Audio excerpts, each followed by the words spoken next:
Yeah, this is Venkat for venkatfin.com. இல்ல அது health insurance பிஆர் term insurance mutual fund early retirement plan பண்ணணும். Number venkatfin.comல இருக்கும். டிஸ்கிரிப்ஷன் இருக்கும். மெசேஜ் பண்ணுங்க, எவ்வளோ கன்சல்டிங் ஃபீன்னு கேளுங்க, அப்புறம் ப்ரொசீட் பண்ணுங்க. Thank you so much Tamil Nadu for understanding that. Usually Singapore, Middle East இல்லாட்டி இந்தியாவுக்கு வந்து டேர்ம் பிளான் வாங்குவாங்க. ரொம்ப ரேராக தான் இந்த யூஎஸ் கனடாலேருந்து கன்சல்டிங் பண்ணுறது பண்ணிட்டு டேர்ம் பிளான் வாங்குறது. இந்த மாதம் ஒருத்தருக்கு நான் டேர்ம் இன்சூரன்ஸ் இஷ்யூ பண்ணேன். He's from the US.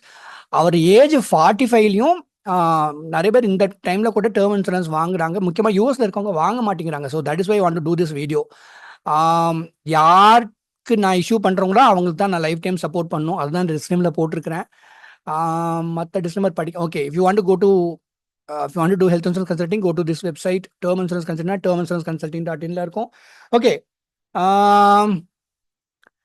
So this is what I do in my retirement plan. Sorry, ஒருத்தர் மெசேஜ் பண்ணி டிஸ்ட்ராக்ட் பண்ணுறாரு. ஓகே. ஓகே, எனக்கு ரொம்ப பிடிச்சது டேர்ம் இன்சூரன்ஸ். ஏன்னா some kind of term insurance அதில் பிக் லைஃப் கவர் இருக்கணும். 5 crore 10 crore. ஆல்ரெடி ஒரு வருஷமா எனக்கு யூஎஸ்லேருந்து ஒருத்தர் கன்சல்டிங் பண்ணி இன்னுமே வாங்கலை. அப்படி பண்ணாதீங்க. ஒரு சின்ன டயபெட்டிஸ் இல்லை, ப்ரீ டயபெட்டிக்குன்னு வந்தால் கூட அவ்வளோதான். நான் அப்செட்டே ஆயிடுவேன். தெரியலிங்க, நீங்கள் ஹெல்த் செக்கப் போயிட்டு வாங்க. இந்த டேட்டாவை சொல்லாமையும் இருக்க முடியாது, கரெக்டா இல்லையா? லோடிங் ஃபீ வந்தாலும் வரும்னு சொல்லுவேன். ப்ரீ டயபெட்டிக் வராது, பட் டயபெட்டிஸ்லாம் கொஞ்சம் ஜாஸ்தியாக இருந்துச்சுன்னா இந்த மாதம் எனக்கு ஒரு கிளைண்ட்டுக்கு கிடைக்காமே போயிடுச்சு. அதெல்லாம் ரொம்ப வருத்தமாக இருக்கும். ரொம்ப டிலே பண்ணாதீங்க. டேர்ம் இன்சூரன்ஸ் வாங்கணும்னு நினச்சா ஒரு 3 மாதத்துக்குள்ளே வாங்கலாம். பட்ஜெட் இல்லாதவங்களுக்கு ஒத்துக்கிறேன். நம்ம கையில் காசு இல்லைன்னா நான் தப்பே சொல்ல மாட்டேன். But keeping the money, if you drag too much, அப்புறம் ஹெல்த் ஸ்டேட்டஸ் எப்படி ஆகும்னே சொல்ல மாட்டேங்குது. நல்லா தான் நடந்து போயிட்டு இருக்காங்க, திடீர்னு பார்த்தா நெஞ்சு வலின்னு ஹாஸ்பிட்டல் அட்மிட் ஆயிடுறாங்க. அதுக்கப்புறம் 26 லைஃப் இன்சூரன்ஸ் கம்பெனிலையும் பயப்படுறாங்க டேர்ம் இன்சூரன்ஸ் 50 லட்ச ரூபா கவர் கொடுக்கறதுக்கு. அதனால தான் சொல்கிறேன். ஓகே, பிக் லைஃப் கவர் எனக்கு ரொம்ப பிடிக்கும். ஓகே, இவர் வந்து பார்த்தீங்கன்னா இஸ் அரௌண்ட் 40. என்ன ப்ரைவசி பர்சன் எல்லாம் சொல்ல முடியாது. He's ID professional. Annual income ஒரு 1.25 crores இருக்குன்னு வச்சுக்கோங்களேன். யூஎஸ்ல ஐடி ப்ரொஃபஷனல் இந்த மாதிரி it will start with 30 lakhs இருந்து 1.5 crores வரைக்கும் earn பண்ணுவாங்க. ஸோ 2 crore 5 crore 10 crore மாதிரி நான் சொன்னேன். ஏன்னா இன்னொரு கிளைண்ட் வந்து 10 crore வாங்க போறாருன்னு சொன்ன பயங்கரமாக டெம்ப் பண்ண வர.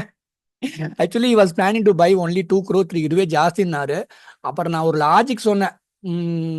சார் 5 crore வந்து வாங்கிட்டீங்கன்னாக்கா நீங்கள் 85 வரைக்கும் வாங்கினேன்னா 85 தாண்டலைன்னா உங்கள் சில்ட்ரனுக்கு வர்ச்சுவல் அசெட்டாக இருக்கும். யூஎஸ்ல இருந்தாலுமே இட்ஸ் சர்டன்லி பிக் மணி அப்படின்னு சொன்னேன். So he liked it. அதனால he went for it. 2-3 product discuss பண்ணோம். அப்புறம் ரொம்ப நாள் டைம் எடுத்துட்டார். அப்புறம் ப்ராசஸ் இனிஷியேட் பண்ணியே 20 days ஆச்சு இஷ்யூ பண்ணுறதுக்கு.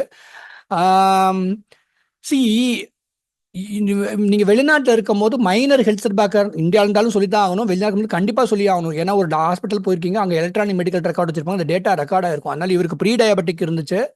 ப்ரீ டயபெட்டிக் இருந்தாலும் அதை சொல்லி வாங்கினா எனக்கு நல்ல வேலை நான் தப்பிச்சுன்னு நினச்சேன். ஏன்னா லோடிங் ஃபீ வரலை. அதுக்காக தான் அந்த வீடியோவை பண்ணுறேன். யூஎஸ்ல இருக்கவங்க நிறைய ஸ்டேட்டஸில் இருப்பாங்க. ஆல்மோஸ்ட் அந்த ஒரு ஜென்ரேஷனே யூஎஸ்ல இருந்திருப்பாங்க. அவங்கெல்லாம் ஆல்மோஸ்ட் சிட்டிசன் ஆகிட்டாங்க. இல்லாட்டி கிரீன் கார்டு இந்தியாவில் வாழ்ந்ததோட யூஎஸ்ல வாழ்ந்தது ஜாஸ்திம்பாங்க. அவங்க இந்த கிரீன் கார்டு ஸ்டேட்டஸில் இருப்பாங்க. அவங்களுமே ஓசிஐ கார்டு வச்சுருந்தாங்கன்னா லைஃப் இன்சூரன்ஸ் கம்பெனியில் இன்னுமே இந்த மாதிரி ப்ராடக்ட் வாங்கலாம். இட் வில் நீங்கள் உலகத்தில் எங்கே இருந்தாலும் அது யூஸ் ஆகும். உங்கள் சில்ட்ரனுக்கு வர்ச்சுவல் அசெட்டாக அது கிரியேட் ஆகும். அது ஞாபகம் வச்சுக்கோங்க. ஒர்க் பண்ணுறாங்க ஆன்சைட்டில் இருக்கவங்க கண்டிப்பாக கன்சிடர் பண்ணலாம். ஹெல்த் இன்சூரன்ஸ் கூட இந்தியா திரும்பி வர போகிறேன்னா தான் கன்சிடர் பண்ணணும். பட் டேர்ம் இன்சூரன்ஸ் கண்டிப்பாக யூஸ் ஆகிறதுக்கான வாய்ப்பு நிறையா இருக்குது. ஸோ கன்சிடர் பண்ணுங்க. That is it. ஓகே, இது அன்றைக்கே நான் சொல்லிட்டேன். நான் ஒரு 48 இருக்கும் போது வரைக்குமே ஒரு டேர்ம் இன்சூரன்ஸ் வாங்கலாம். 5 கோடிக்கலாம். ஒரு 40 வருஷத்துக்கு எடுத்தீங்க அப்படின்னாக்கா சில்ட்ரனுக்கு வர்ச்சுவல் அசெட்டாக கிரியேட் ஆகிற மாதிரி இருக்கும். Because $500,000 is still a big money. Thankfully அன்னைக்கு நான் பண்ண வீடியோ கொஞ்சம் ரெஸ்பான்ஸ் இருந்துச்சு. அட்லீஸ்ட் ஒரு 2 பேர் கன்சல்டிங் பண்ணாங்க. ஸோ ஐ தாட் ஓகே, இந்த கேஸ் ஸ்டடி சொல்லணும்னு நினச்சேன். என்னால் வீடியோ டெஸ்டிமோனியெலாம் வாங்கணும் நல்லா இருக்காது. ஒரு கிளைண்ட் வந்து நம்மகிட்ட ஒரு ப்ராடக்ட்டை வாங்குறவட்ட போய் நீங்கள் எக்ஸ்பீரியன்ஸ் எல்லாம் சொல்ல முடியாது. அதனால தான் நானே கேஸ் ஸ்டடி வீடியோ நானே போட்டுக்கிறேன். எனக்கு வந்து ஒருத்தர் டேர்ம் இன்சூரன்ஸ் வாங்குறாங்க, இஷ்யூ ஆயிடுச்சுனாலே எனக்கு திருப்தி ஆயிரும். ஹெல்த்தியாக இருக்கும் போது வாங்கிக்கோங்க, அதுதான் சொல்கிறது. Thank you so much. நல்லா இருங்க. Good luck to you. Late night பண்ணுற வீடியோ ஒரு லைக் பண்ணால் ரொம்ப ஹெல்ப்ஃபுல்லாக இருக்கும். நல்லா இருங்க. Good luck to you.